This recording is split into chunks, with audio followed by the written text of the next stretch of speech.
Muy buenas tardes a todos, nuevamente desde acá del Club Canal Café, precisamente desde el Canal del Cerro.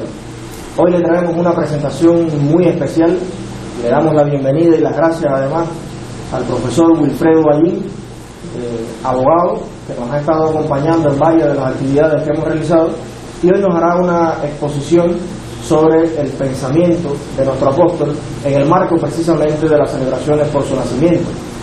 Queríamos precisar que antes del desarrollo de esta actividad han estado circulando algunos comentarios de qué cosas podíamos nosotros hacer acá, y nos enorgullece poder mostrarle un debate cívico, responsable, ciudadano, al cual no solamente tenemos el derecho de hacerlo, sino creemos que es un deber fundamental de cada cubano estudiar, conocer, debatir y analizar el pensamiento de ese gran cubano, gran hombre, gran periodista, gran político que fue nuestro apóstol José Martí.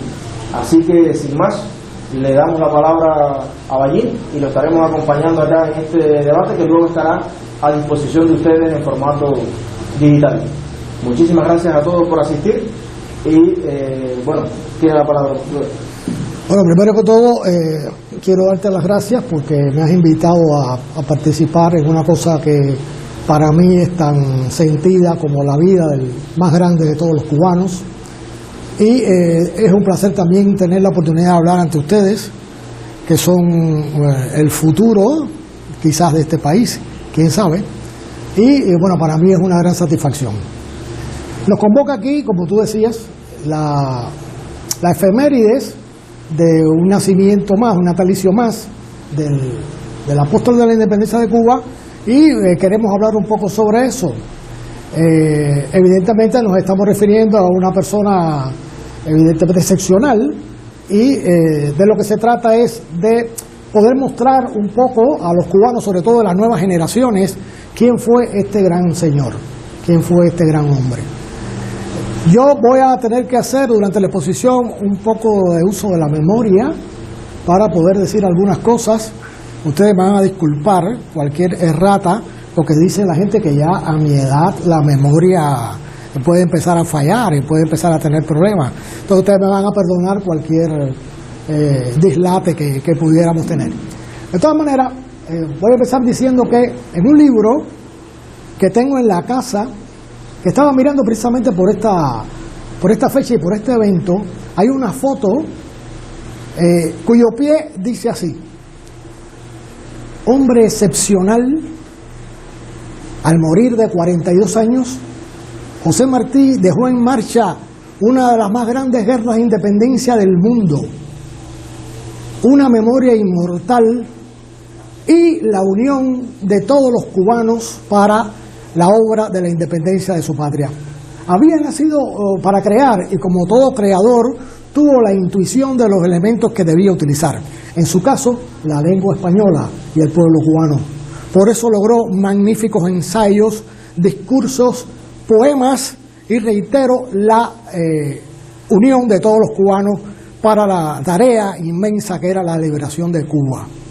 Hombres y mujeres, escritores, políticos de su tiempo le llamaron maestro, y maestro en el más grande sentido del vocablo lo ha reconocido la americanidad.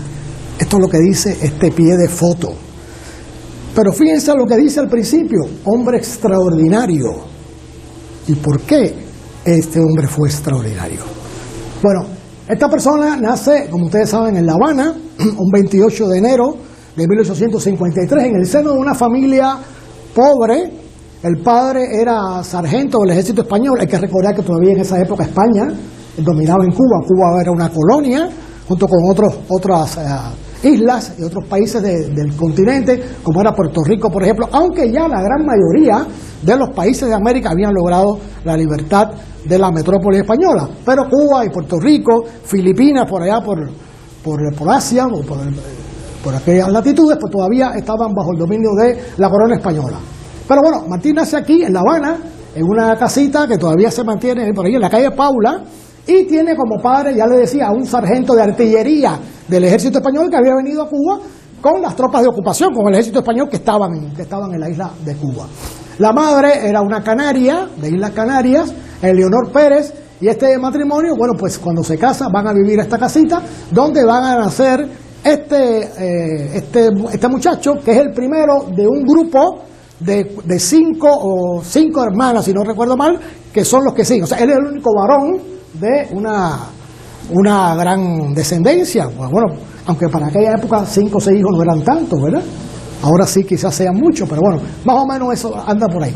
Este muchachito que el padre pone inmediatamente, en cuanto ya comienza a desarrollarse, lo pone a trabajar junto con él, pues inicialmente acude a los colegios que existían en aquella época, colegios primarios, y el padre en una de las ocasiones lo lleva con él a una misión que por parte, primero está en el ejército, después sale del ejército, se pone a trabajar como celador, que era una especie de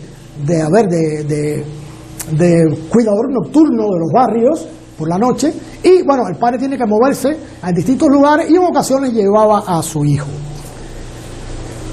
Este muchachito tan pequeño desde el principio muestra una gran habilidad y un gran atino en escribir, aprende a escribir muy temprano, y desde pequeñito, desde muy joven, ya hace esquelas, escribe cosas, y sobre todo se desarrolla en él rápidamente un gran sentido de la poesía. Y algunas cosas de las que vamos a decir aquí, vamos a contarlas porque él, cuando tenía un evento X, cuando pasaba algo que él consideraba importante, después, quizás muy cercano o quizás un poco más en el tiempo, recordaba y escribía el acontecimiento con forma de poema.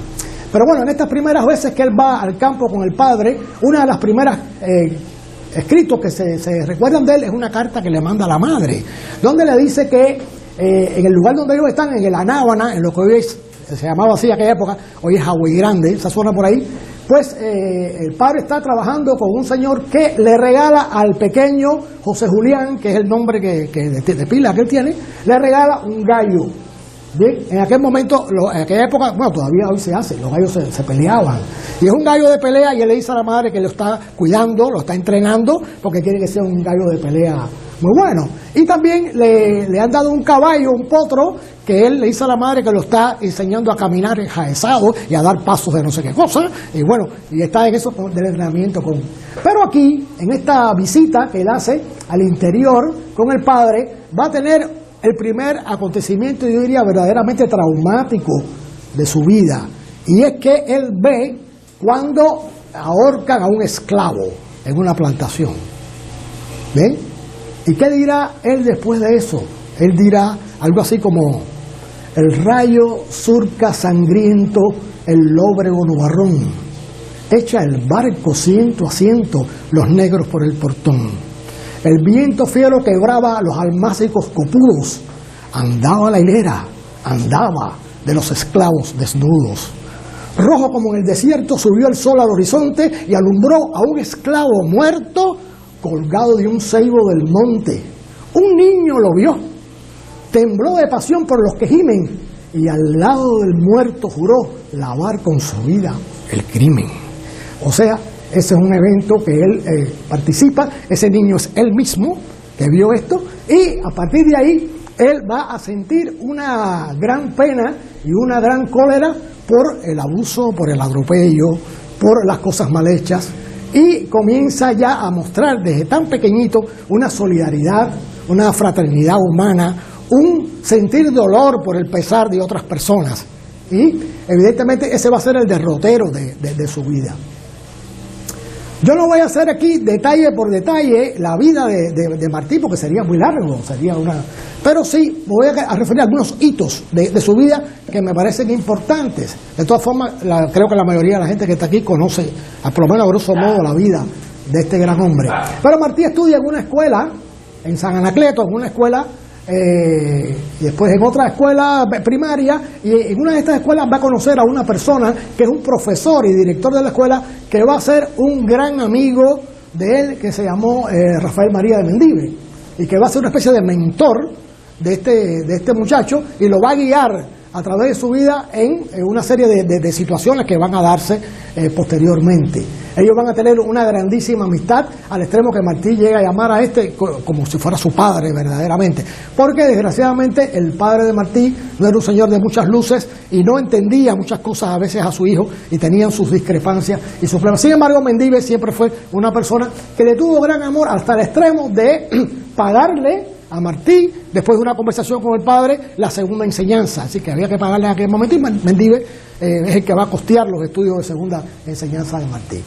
Pero bueno, ya cuando Martí acaba de entrar prácticamente en el Instituto de Segunda Enseñanza, él tendrá quizás, no sé, 13, 14 años, por ahí, hay un acontecimiento que tiene lugar en el país que él va a reflejar con muchísima admiración y que va a quedar en los anales de su historia personal y de la historia de Cuba.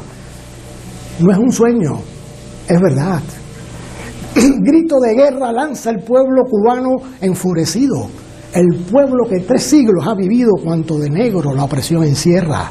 Del ancho Cauto a la escambraica sierra ruge el cañón y al bélico estampido el bárbaro opresor estremecido gime, solloza y pálido se aterra.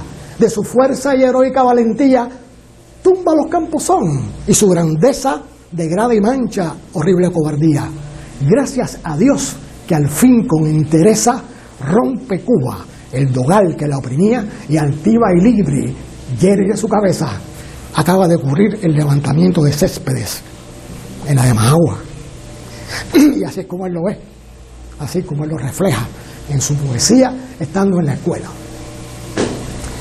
Evidentemente esto consterna a la colonia y consterna a España porque ya le quedaban muy pocas posesiones y España quiere sobre todo tener a la que España denominaba la siempre fiel isla de Cuba bajo su control. Y se toman medidas evidentemente para acabar con la insurrección de Céspedes y se moviliza entonces lo que se llamó después el Cuerpo de Voluntarios de La Habana, que era una especie de milicia que apoyaba al ejército, que estaba integrada fundamentalmente por españoles que eran dueños de comercio, dueños de negocios y que, siendo españoles por su naturaleza y por su nacionalidad, querían mantener su estatus y mantener sus negocios y sus propiedades en Cuba y que Cuba siguiera siendo fiel a España. Se crea un cuerpo de voluntarios que es de triste recordación porque esta gente fueron terribles para la situación en Cuba. Bien, cuando esta situación de la colonia y esta situación de Céspedes, el levantamiento de Céspedes llega a La Habana, pues en La Habana muchísima gente quiere sumarse, quiere apoyar y se crea entonces una especie de grupos de oposición secreta a la corona española que fueron denominados en aquella época como los laborantes. Los laborantes era todo aquel cubano que de una forma u otra quería la independencia de Cuba y estaba a favor de la causa de Céspedes y de la guerra de liberación contra España. Y a partir de ahí se da una situación de ruptura entre la armonía que había existido precaria, pero bueno, armonía de todas maneras entre los cubanos nacidos en Cuba y los españoles que estaban aquí. Entonces se da una situación ya de nosotros queremos la independencia, nosotros no queremos que ustedes sean independientes. O sea, se da una situación ahí de esa naturaleza. Y empiezan a haber conflictos y cosas entre los cubanos y los españoles. En el Instituto de Segunda Enseñanza, donde está Martí y donde está otro amigo de Martí, un grandísimo amigo que lo fue toda la vida, Fermín Valdés Domínguez, que es un estudiante también ahí, ellos deciden, la cosa de los jóvenes, todos pasamos por ahí, deciden hacer un periódico clandestino y un periódico contra España. Y bueno, comienzan a escribir cosas en periódicos que en unas veces hace Martí, en otras hace Fermín Valdés Domínguez, pero es un periódico que tiene una línea laborante, es decir, de gente que no quiere eso. Y en este periódico aparecen cosas como esta, algo así. Se escriben cosas como el amor, madre, a la patria. No es el amor ridículo a la tierra, ni a la hierba que pisa en nuestras plantas. Es el odio invencible a quien lo oprime. Es el rencor eterno a quien la ataca. Y tal amor despierta en nuestros pechos el mundo de recuerdo que nos llama a la vida otra vez. Cuando la sangre herida brota con angustia el alma, la imagen del amor que nos consuela y las memorias plácidas que guarda.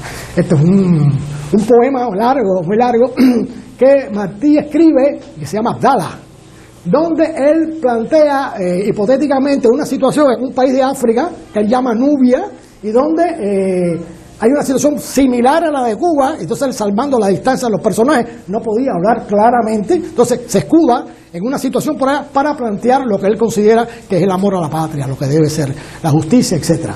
Y ya esto comienza a traer sobre él la vista de alguna gente que lo empieza a ver, algunos con admiración y otros con ojeriza. Bueno, ¿en qué anda, no? Como diríamos ahora, ¿qué anda este que está escribiendo estas cosas? Bien, la cosa va a terminar en definitiva en que Martí y Fermín Valdés Domínguez van a ir a prisión, van a ir presos porque en una oportunidad ellos están reunidos en casa de un amigo y están conversando y pasa una patrulla de estos milicianos, por llamarlo de alguna manera, o sea que eran los rayadillos, porque el uniforme que usaban eran esta especie de milicia que se ha creado. Pasa frente a la casa y hay un grupo de estudiantes que están en una ventana y empiezan a reírse. Los voluntarios españoles estos que están pasando por ahí consideran que se están riendo de ellos y entonces deciden hacer un registro. Vamos a registrar aquí. Y registran la casa como una forma de vengarse de lo que yo suponía que era una burla con relación a ellos y encuentran una carta donde esta carta dice que está dirigida a un cubano que había sido compañero de escuela de Martí, de Fermín Valdés Domínguez, que se llamaba Carlos de Castro y de Castro. Bueno, y entonces en esta carta Martí le dice, ¿tú sabes cómo se castiga? Martí no, la persona que escribe la carta, bien, porque esto después va a entrar en una contradicción. Le dice, bueno, ¿tú sabes cómo se castigaba en Cuba la apostasía? Porque esta persona ha querido entrar en los voluntarios españoles siendo cubano y siendo alumno de Rafael María de Mendive, que había sido el mentor de Martí y que Mendive era evidentemente un opositor abierto a la dominación española en Cuba, y eso era conocido por las autoridades. Pero esta persona que había sido alumno de él, pues bueno, entra o quiere entrar en el cuerpo de voluntarios españoles, de esta milicia de que hablamos. Esta carta se la cogen los voluntarios españoles y dicen, bueno, ¿cómo que si traición? ¿De qué están hablando aquí? ¿Entiendes? Porque él dice, ¿sabe cómo se castigaba la apostasía? La apostasía es la traición. ¿Ve? La apostasía. Suponemos que un discípulo de Mendive no querrá ser un traidor y qué sé yo. Y los españoles lo que hacen es que cogen esta carta, que consideran que es un ataque a España y, bueno, detienen a la gente que están, entre ellos a Fermín Valdés Domínguez y a Martí, que estaban en la casa esa, y lo llevan a un juicio, bien, ante los tribunales españoles. Martí con eso tenía 16 años y Fermín estaba por ahí también, era la edad que tenía, más o menos. Pero hay un problema en el juicio, le hacen juicio y la situación está en quién fue el que escribió la carta. Bien, porque la carta tenía 2 firmas, bien. Pero entonces, ¿qué pasaba? Que como Martí y Fermín Domínguez habían estudiado a la dirección de Mendive, gracias, de Mendive, había estudiado, pues tenían una escritura muy parecida, se parecía mucho a la escritura, y entonces no quedaba claro cuál de los dos había sido. Fermín Valdés Domínguez levanta la mano y dice que es él, que fue el que escribió la carta, para salvar la responsabilidad de Martí. Pero cuando Martí habla con tanta elocuencia de la libertad y de la necesidad de Cuba de ser libre de la corona española, del dominio español, que el tribunal entiende, no, el que hizo la carta fue evidentemente y son sancionados Fermín Valdés Domínguez a 6 meses de prisión y Martí a 6 años de prisión en las canteras aquí de San Lázaro, que todavía ahí por La Habana hay un lugar donde, cerca de la embajada española, se conserva ahí donde él estuvo prisionero. Las condiciones de la prisión eran terribles en aquel entonces, y eran terribles porque las condiciones no existían para nada las consideraciones que hay hoy sobre los derechos de la persona presa, ni mucho menos. Y entonces era un rigor muy fuerte. Había que romper con una mandarria, piedras a pleno sol, con un grillete que se le ponía a los presos, con una bola que para caminar había que arrastrar. Eso se hacía para que no pudieran escapar fácilmente. Y bueno, Martí va a la prisión. Esto, por supuesto, crea un gran problema, una gran conmoción en la familia, y la madre, por supuesto, se aterroriza con aquello, porque lo que fácilmente podía pasar es que se muriera en las condiciones de la cárcel, que eran muy, muy, muy rigurosas. Y entonces él sabe que la madre está sufriendo, ¿y qué hace él?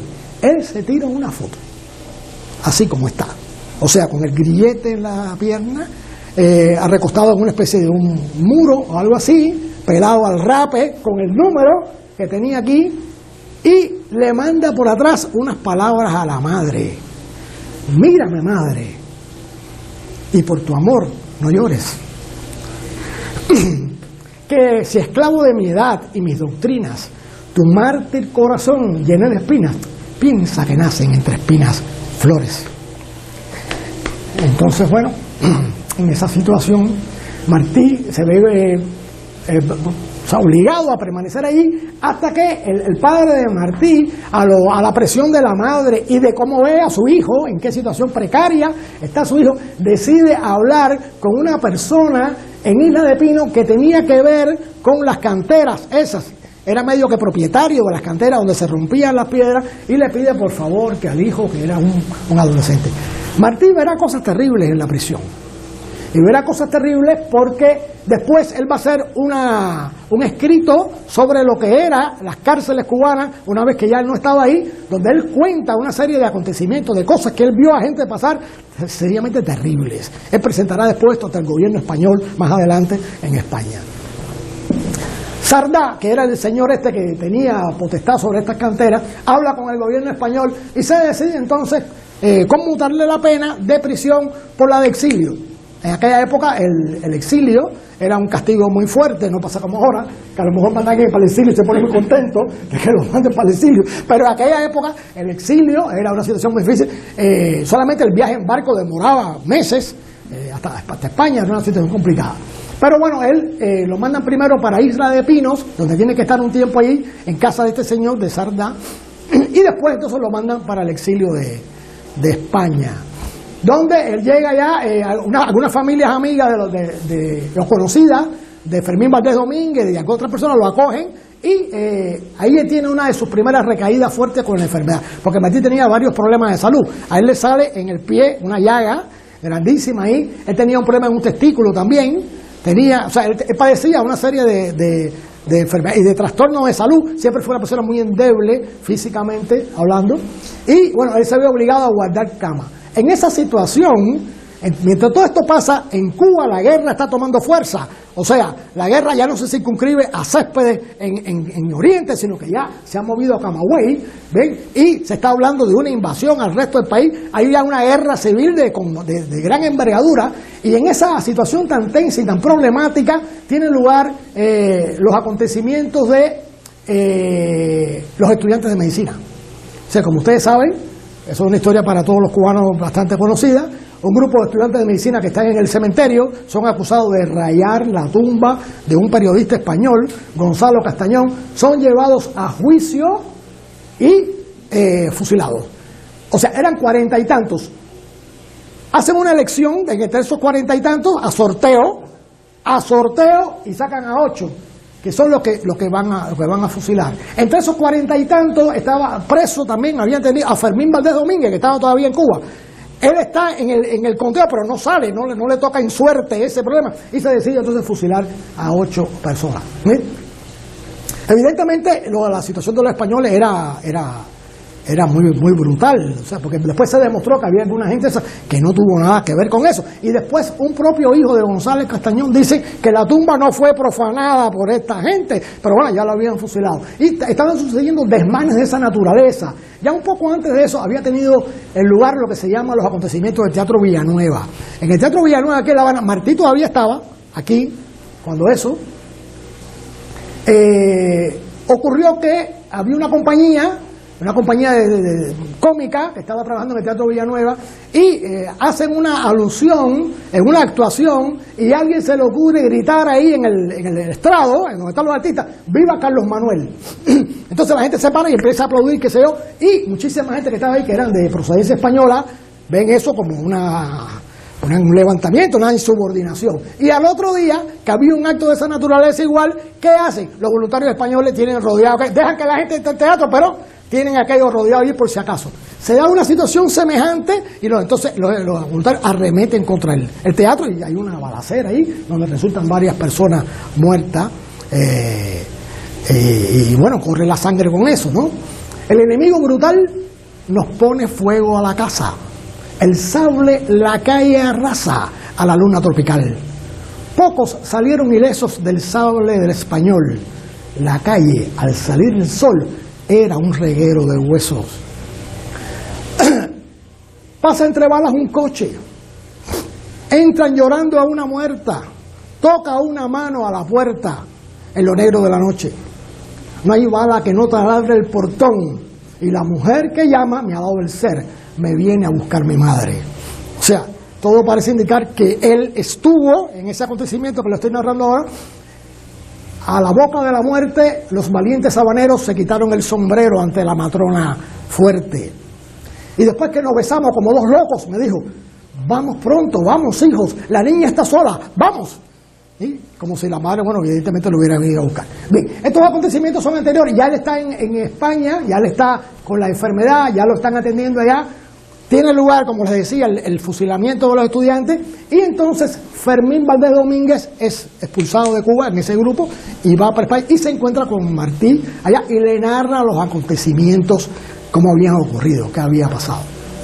O sea, el fusilamiento de los estudiantes. Martí oye eso acostado en la cama, enfermo, con fiebre alta.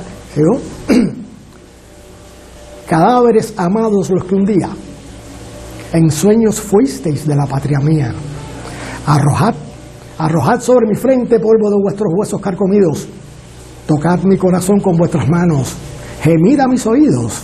Cada uno de ser de sus gemidos lágrimas de uno más de los tiranos. Andad a mi alrededor. Girad en tanto que mi ser vuestro espíritu recibe. Y dadme de las tumbas el espanto, que es poco ya para llorar el llanto, cuando en infame esclavitud se vive. Estos son los versos que escribe Martí con relación al fusilamiento de los estudiantes de medicina. Aquí va a empezar una etapa para Martí muy prolífera, porque él va a poder dedicarse entonces a estudiar en las universidades, primero de Madrid, después de Zaragoza, va a estudiar y al final va a terminar graduándose de abogado. O sea, él va a terminar con un título de Derecho, que es el que lo va a acompañar toda la vida. Bueno, la guerra sigue en Cuba, y después que él considera que, bueno, ya estamos hablando en palabras breves, pero hay un tiempo que está pasando, meses, años, ¿verdad? Él decide, entonces, bueno, ¿qué podía hacer? Los padres le dicen, le mandan una carta de que ellos tienen una situación precaria en Cuba, la guerra, la situación que están dando es una situación difícil, y que ellos se van a ir a México, a ver si en México tienen más suerte. Y entonces se produce un encuentro de Martí. Martí se va de España y va a parar a México y se encuentra con los padres. Y también con una noticia desagradable, que es que una de las hermanas ha muerto. Una de las hermanas ha muerto de tuberculosis, y entonces él se encuentra con esa noticia en México.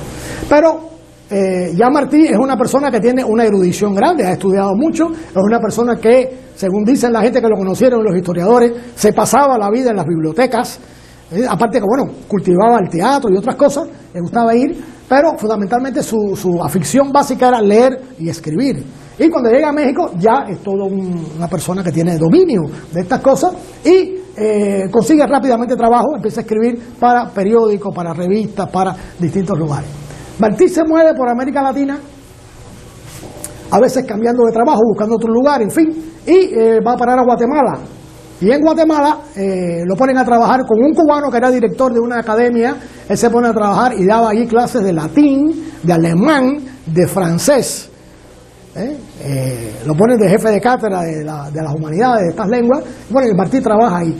Él hace amistad en Guatemala con un general que había participado en las guerras de independencia de Guatemala, etcétera, y bueno, el gobierno de Guatemala, y esta persona lo acoge. La hija de este señor, de este general, está en la clase de Martí, iba a la universidad donde Martí daba clases. Y bueno, Martí visita hace buena amistad con este señor, sobre todo porque jugaban al ajedrez. A ese señor le gustaba e invitaba a Martí a jugar al ajedrez. Y cuando él va a la escuela, bueno, está con sus alumnos y está esta muchacha. Cuando va a la casa, está con el padre, la familia, lo invita a comer, etc. Y está esta muchacha. La historia no deja claro qué fue lo que pasó. Pero todos sabemos que por lo regular, en una clase donde, vamos a suponer, es una clase de hombres, y hay una mujer que está dirigiendo la clase, y una mujer joven, hermosa, qué sé yo, por lo regular, los hombres, algunos por lo menos se van a enamorar. Si es al revés, que es un hombre que está ahí y hay mujeres, pues bueno, el hecho de ser el centro, qué sé yo, además, evidentemente, Martí era una persona que, como diríamos ahora, tenía un verbo extraordinario. Y parece que esta muchacha concibió algo con Martí, o lo hubo. Esto no, la historia no es muy clara con relación a eso, pero ya Martí se había comprometido en México. Martí tiene un compromiso con una cubana a la cual le había dado a ella y a la familia la palabra de que se iba a casar con esta cubana, que era una cubana camagüeyana, Carmen Zayas Bazán, que es con la que él contrae matrimonio. Bueno, Martí está en Guatemala, pero bueno, va a México y regresa a Guatemala casado con Carmen Zayas Bazán, con la esposa. Y esto da lugar a un poema que todos ustedes también conocen, que se llama La Niña de Guatemala. Quiero a la sombra de un ala contar este cuento en flor, la niña de Guatemala, la que murió de amor. No voy a leer la poesía completa, o voy a decir la poesía completa porque es un poquito larga, pero la esencia es que esta muchacha, bueno, ella dio al desmemoriado una almohadilla de olor. Él volvió casado, ella se murió de amor. Se entró de tarde en el río, la sacó muerta el doctor, dicen que murió de frío, yo sé que murió de amor. O sea, es un poema muy sentido, pero lo cierto es que la muchacha muere, y entonces bueno, él se ve obligado a, por motivos políticos que ocurrieron, después de ir a Venezuela, y después se termina la guerra en Cuba, o sea, la guerra de los 10 años, con el pacto del Zanjón, tiene lugar al final de la guerra, y Martí y la familia entonces deciden regresar a Cuba, porque bueno, ya se había acabado la proscripción a la gente que estaba en el exilio, expulsado, de no poder entrar. Ya cuando se acabó la guerra, bueno, los españoles permiten de nuevo que la gente pueda entrar, y Martí puede regresar con su familia a La Habana y empieza a trabajar en el bufete de Azcárate, un bufete de un abogado aquí de La Habana, como abogado en el bufete, porque bueno, ustedes saben que él era abogado.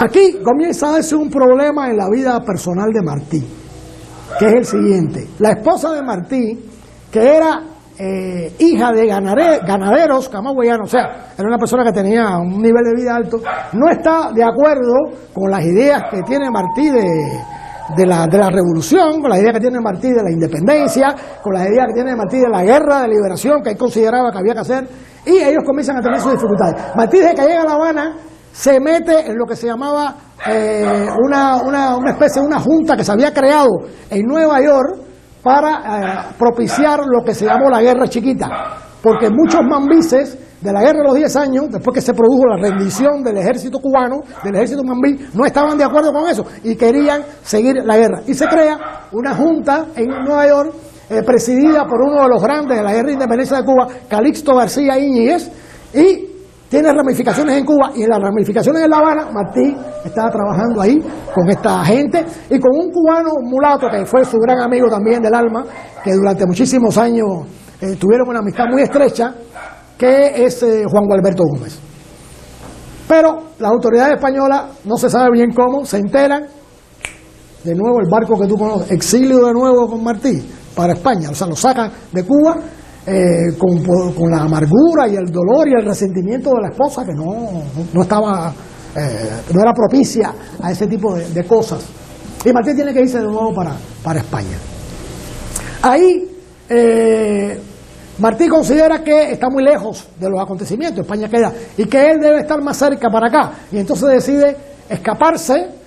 Lo mandaron exilado, escaparse escondido y venir para un lugar más cerca, es decir, para Nueva York, para Estados Unidos, donde él puede trabajar más de cerca con Calixto García y esta gente en la obra de volver a iniciar una nueva guerra de independencia en Cuba, una segunda guerra de independencia, a lo que ellos se dedican con entusiasmo y con fuerza.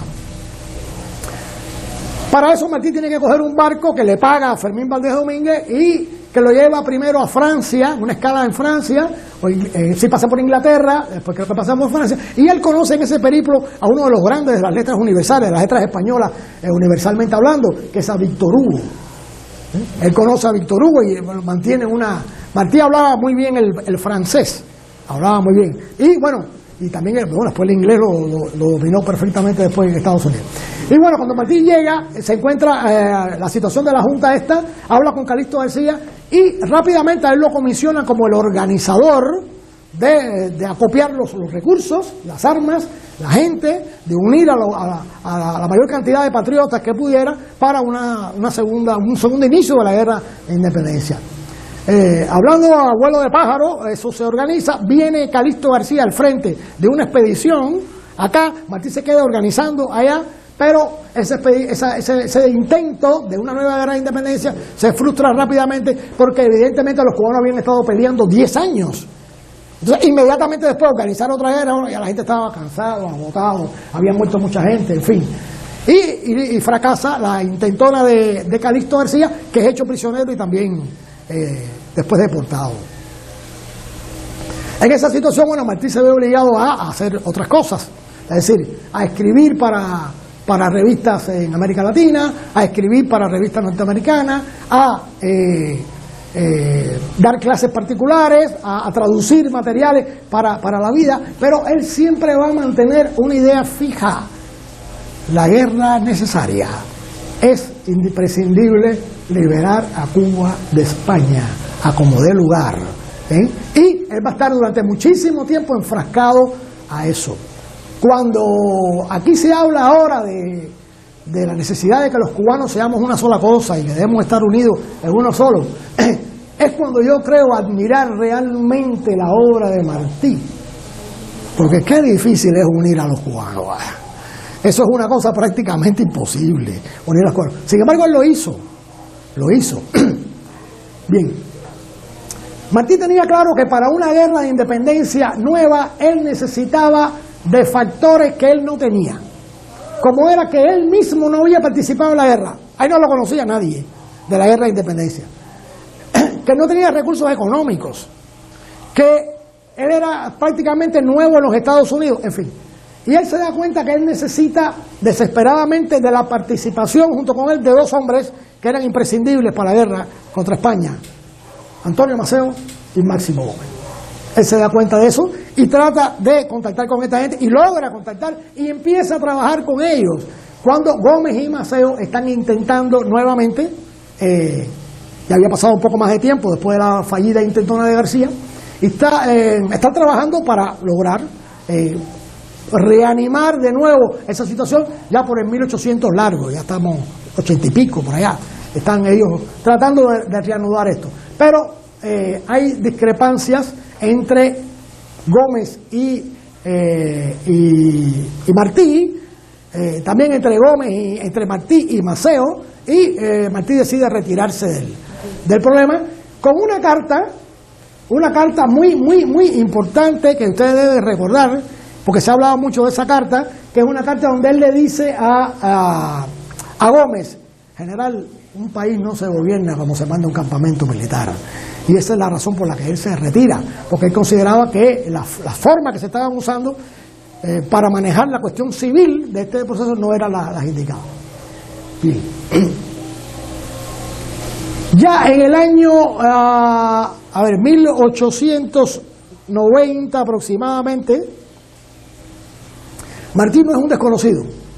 Ya Martí se ha dado a conocer en revistas, en periódicos, en escritos, y ya él es una persona que se considera importante a los efectos de la lucha revolucionaria. Martí siempre procuraba en fechas patrióticas, como el fusilamiento de los estudiantes de medicina, como en el 10 de octubre, convocar a personas, a grupos, y hablarle a las personas sobre la necesidad de la lucha, a volver a estimular una vez más el espíritu patriótico en la gente, que evidentemente lo tenía muy caído. Hay una frase que para mí es ontológica, que dice cuál era el poder que tenía José Martí en la palabra. O yo diría, hay varias situaciones.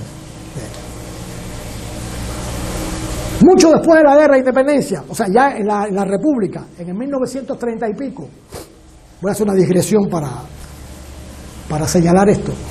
Unos periodistas, ya Cuba era independiente, ya se había acabado todo, unos periodistas deciden celebrar o escribir algo sobre un onomástico de Martí, una fecha de nacimiento. Y estamos en 1930 y pico, 33, 35 por allá. Y deciden buscar a alguien que hubiera conocido a Martí en vida y que pudiera hablarle del hombre, que lo vieron, lo conocieron. 1930 ya habían muerto muchísima gente de los patriotas, ya quedaban poca gente de la guerra.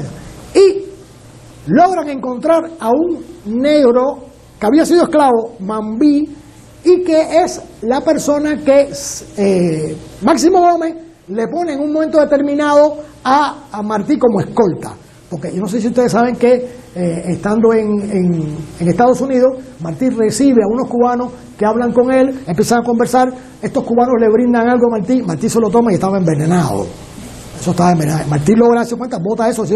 Y a partir de ahí, Máximo Gómez, que habían vuelto a retomar de nuevo más adelante la relación entre ellos, decide ponerle una custodia a Martí. Y un negro alto, fuerte, que había peleado en la guerra de independencia, y este negro lo que hacía era que dormía frente a la puerta de Martí. Él se sentaba ahí, Martí estaba en la habitación y él, para pasar por ahí había que pasar por él. Y era una gente que parece que era temible, ¿no? La gente. Bien, y esta persona, en este año 30 y pico, es una persona vieja ya, está un viejito, ha pasado muchos años, y él está en un asilo de ancianos que está por donde nosotros, que fue un asilo de ancianos, que era el lugar del veterano, que se llamó mucho tiempo, en Acosta y 10 de octubre, ahí, que ahora es un asilo de ancianos también, pero en aquel momento tenía el lugar del veterano, ahí donde ponían los veteranos de la guerra de independencia, y esa persona estaba ahí.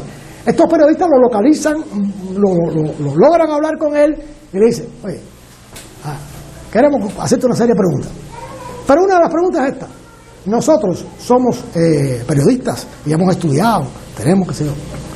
A veces nosotros leemos un escrito de Martí y Martí tiene un problema a la hora de escribir. Bueno, un problema no, es un problema quizás de cultura. Martí escribe casi todo en metáfora, sobre todo las cosas de la poesía, que a veces dice, bueno, ¿qué quiere decir exactamente con esto? Bueno, si Martí escribe en la forma que... Esto le dicen los periodistas a esta persona. Si Martí escribe así y casi nosotros no lo entendemos, y somos profesionales, ¿qué entendías tú? ¿O qué entendía la gente que eran tabaqueros, que no tenían... ¿Qué entendías tú de lo que Martí decía ahí? Porque tú lo viste, sobre todo en dos eventos, de los cuales yo me voy a referir un poquito más adelante. Y dice esta persona, mi hijo, como hablaba mi hijo, cuando Martí hablaba, yo no entendía nada. Y la mayoría de la gente que estaba ahí no entendía nada tampoco.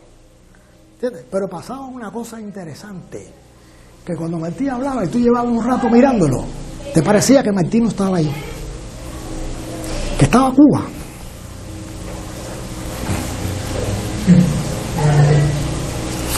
Y la mayoría de la gente terminaba llorando en ese lugar. Entonces, la fuerza de la palabra que tenía era evidentemente, y ahorita vamos a tocar ese punto. Bien, ya Martí, repito, no era ningún desconocido, de 1890 por allá, y Martí entonces decide asumir él la dirección de lo que él consideraba que debía crearse para dirigir una nueva guerra de independencia. ¿Y qué empieza a hacer Martí con eso?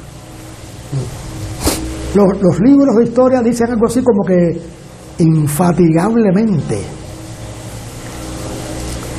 con fe, con convicción absoluta y sobre todo con los resortes, el dominio de los resortes que mueven el alma humana. Martí escribía a jóvenes entusiastas, a damas exaltadas, a antiguos combatientes de la guerra de independencia, a jóvenes entusiastas que creía que podían apoyar, y va tejiendo poco a poco la trama de la revolución. Crea un periódico, Patria, donde él va a exponer la doctrina revolucionaria que él considera que había, y se apresta una y otra vez, como dicen los libros, raído y jubiloso, a la tarea que voluntariamente se había propuesto, y comienza a visitar entonces a aquellos cubanos que están regados por toda la América Latina, a Flor Convey acá, a Martí en Costa Rica, a Gómez, y logra poco a poco comenzar a traer a toda esta gente, pero le faltaba algo que era tremendamente importante: el dinero. ¿De dónde se va a obtener el dinero para todo esto? Porque hacía falta embarcaciones, armas, hombres, en fin. En esa problemática que él está inmerso, él tiene un problema grave. Y es que él ha invitado a la esposa a que venga, que la esposa dio a luz. Cuando él se fue, ya la esposa estaba embarazada de él, y bueno, él se va para Estados Unidos, y en todo este lío, la esposa ha tenido un hijo de Martí, que ya está grande, relativamente grande, y que Martí invita a la esposa a que venga a los Estados Unidos. En esta época en que estamos hablando, Martí ha sido llamado por varias embajadas latinoamericanas que, dado el conocimiento, la literatura, la persona que era, la cultura general que Martí tenía, lo invitan a ser de cónsul de estas embajadas, de varias embajadas, y que, Martí va a representar a estas embajadas acá. con esos recursos es que él invita a la esposa, que la esposa vaya. La esposa va, pero Martí no ha desistido de su tarea revolucionaria. Él sigue en los avatares estos de acopiar recursos y eso. Y eso crea un problema, porque España, el gobierno de España y la embajada española de Estados Unidos se queja a estos países de América que lo han nombrado a él como diplomático, representante de ellos, a que estos países tienen relaciones diplomáticas con España y sin embargo están usando como diplomático a un tipo que está preparando una guerra contra España. Entonces, bueno, estas embajadas llaman a Martí y dicen, bueno, mira, esta dualidad no puede ser, una cosa a la otra.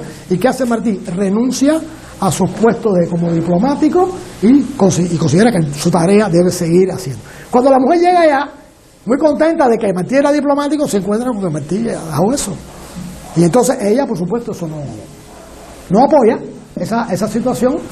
Y en un momento que puede, escondida de Martí, regresa para Cuba sin que él sepa nada y trae al chiquito. Le quita al hijo, bueno, a su hijo también, pero y se va escondida. Cuando Martí un día regresa a la casa donde yo estaba, ya ella se fue y Martí se siente con eso muy herido, muy turbado con ese problema, porque bueno, evidentemente la esposa un poco que lo ha traicionado, o sea, se ha ido sin consultarlo, sin pedirle su opinión, sin nada, y se ha ido desde Cuba. Pero él, bueno, no desiste de la tarea en que él está inmerso.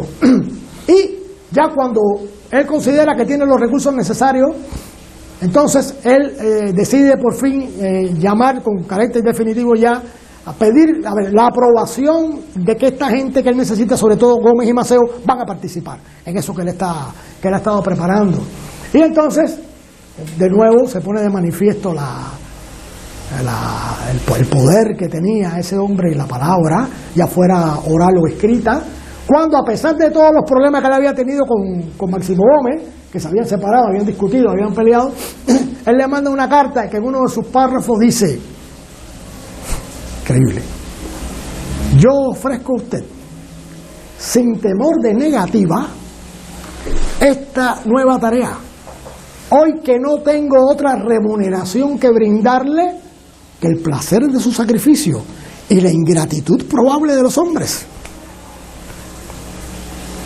¿Sabes lo que le está diciendo? Primero, no tengo un kilo para darte. Vamos a hablar en cubano aquí. En segundo lugar, lo más que puede pasar es que la gente ni te lo agradezca. Pero sin embargo, tú vas a disfrutar tu sacrificio. Contrariamente a Martí, Gómez era un tipo de muy poquitas palabras. Gómez hablaba muy poco. Muy poco. Y la respuesta de Gómez se centra prácticamente en una palabra. Acepto. Y a Maceo le manda otra carta donde dice, la hora es nuestra. Es imposible que nos falte en el alma la grandeza para utilizarla. ¿Y Maceo? Ay, bien. Pero faltaba el problema del dinero. Hacía falta, seguir reuniendo dinero. Y la solución que le encuentra es ir a donde están los cubanos que están en Estados Unidos. Reunirse con los cubanos que tenían una empresa tabaquera relativamente importante en Cayo Hueso, en Tampa, y hablar con ellos y convencerlos de que debían colaborar y que debían dar el dinero y que debían. Y bueno, por supuesto, él ha creado para todo esto una estructura, bien, que él la llamó el Partido Revolucionario Cubano, que es la que se va a dedicar a todos los contactos, los movimientos, en fin, todo esto. Y con eso a sus espaldas, con ese partido y con ese trabajo enorme de años que Martí estuvo haciendo de proselitismo, de en Cuba mandar gente y decirle, cuéntale a los cubanos lo que queremos, lo que estamos haciendo, la grandeza del partido, los recursos que ya tenemos, en fin, a por dónde nos movemos. Entonces, una tremendísima campaña de captación, donde todos los hilos estaban en su mano, prácticamente muy poca gente sabía lo que él estaba haciendo, en la interioridad del problema.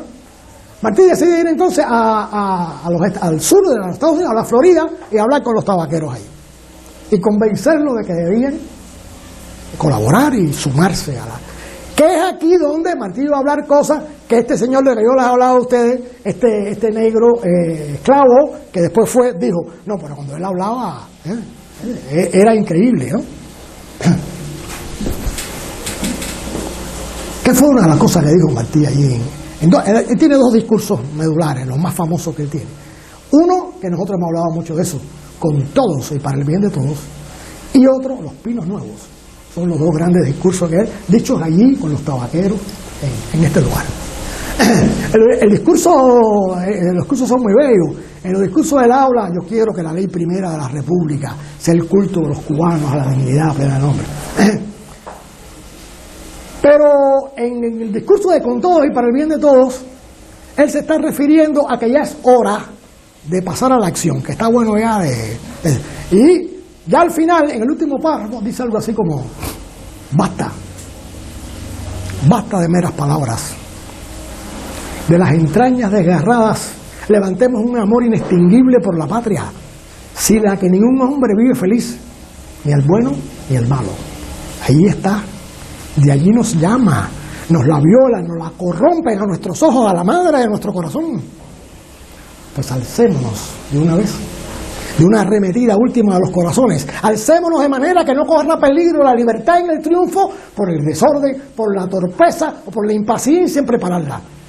Alcémonos para que algún día tengan tumba los héroes que vagan por el mundo avergonzados y solitarios. Alcémonos para que tengan tumba nuestros hijos y pongamos alrededor de la estrella, en la bandera nueva, esta fórmula del amor triunfante con todos, para el bien de todos. Entonces, como ustedes podrán imaginarse, pues allí yo lo María Santísima, en ese lugar. Y bueno, la gente, por supuesto, decidieron a partir de ahí colaborar y entregar recursos y hacer lo que hiciera falta hacer. En el segundo discurso de Martí, Los Pinos Nuevos, él se está refiriendo al fusilamiento de los estudiantes de medicina. O sea, muchos años después, él vuelve a hablar de los estudiantes. Y al principio dice algo así como, yo he venido aquí y pido luto al pensamiento para hablar, y el pensamiento se me niega al luto. Es decir, que él no podía tener luto. Es decir, el árbol que da mejor fruto es el que tiene debajo a un muerto. O sea, refiriéndose a lo terrible de la muerte de los estudiantes, pero que eso alimentaba la idea de la libertad en Cuba, los muertos. Y al final se refiere a eso y dice: cantemos hoy, ante la tumba inolvidable, el himno de la vida. Ayer lo oí cuando venía por la tarde osca a este pueblo fiel. Era el paisaje húmedo y negruzco, corría turbulento el arroyo cenagoso. Él se está refiriendo a un viaje en el tren que él viene y él está parado mirando el paisaje, está pensando en Cuba, lo que él va a decir, ¿bien? Y ese paisaje le refleja eso. Hay un viento, hay un río que está sucio, que corría turbulento el arroyo cenagoso. Las cañas, pocas y mustias, está hablando de las cañas de la Florida, no mecían su verdor como aquellas quejosamente por donde piden redención los que las fecundaron con su muerte, sino que se entran ásperas e hirsutas como puñales extranjeros por el corazón. Y en lo alto de las nubes, desgarrado un pino, desafiando la tempestad, erguía entero su copa. Rompió de pronto el sol sobre un claro del bosque y allí, al centelleo de la luz súbita, vi erguirse en torno al tronco negro de los pinos caídos, o sea, toda la gente que había muerto, los racimos gozosos de los pinos nuevos. Esos somos nosotros, los pinos nuevos.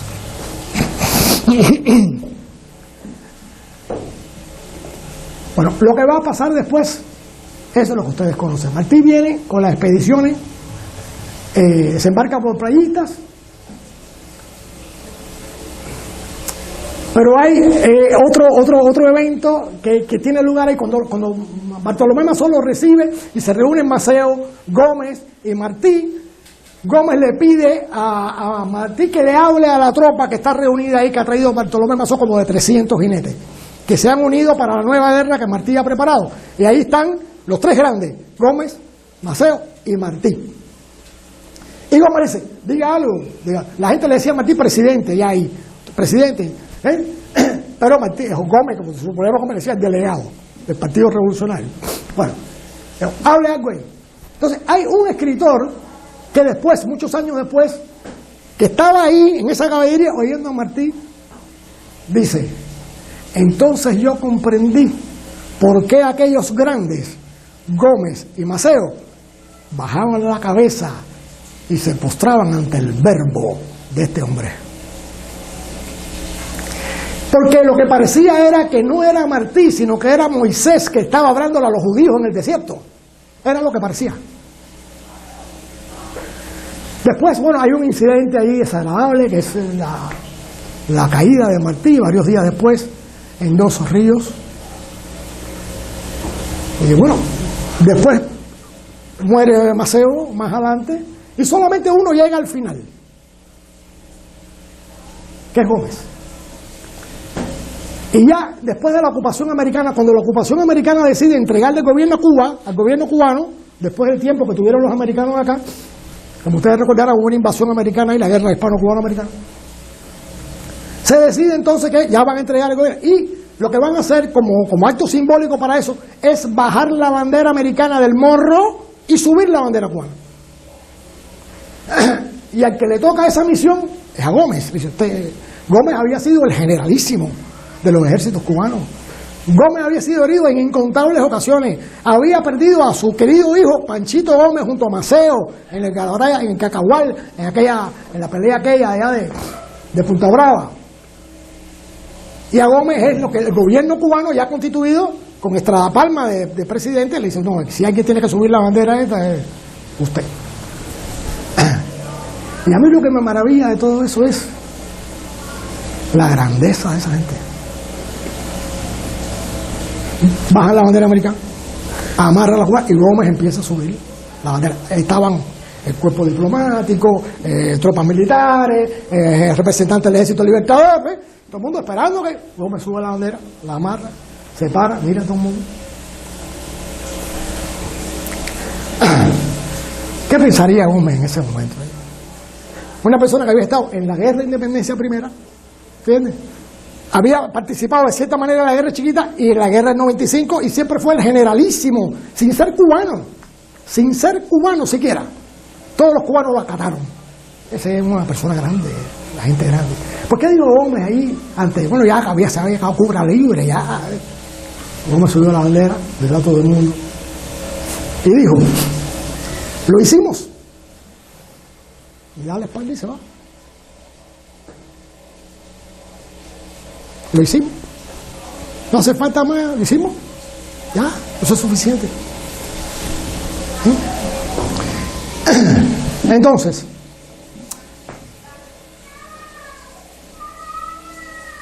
nosotros hablábamos hace poco con una persona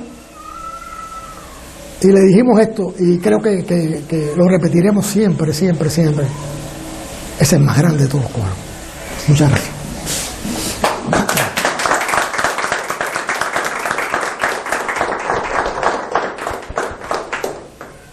Menos mal que tiene que apelar a su memoria.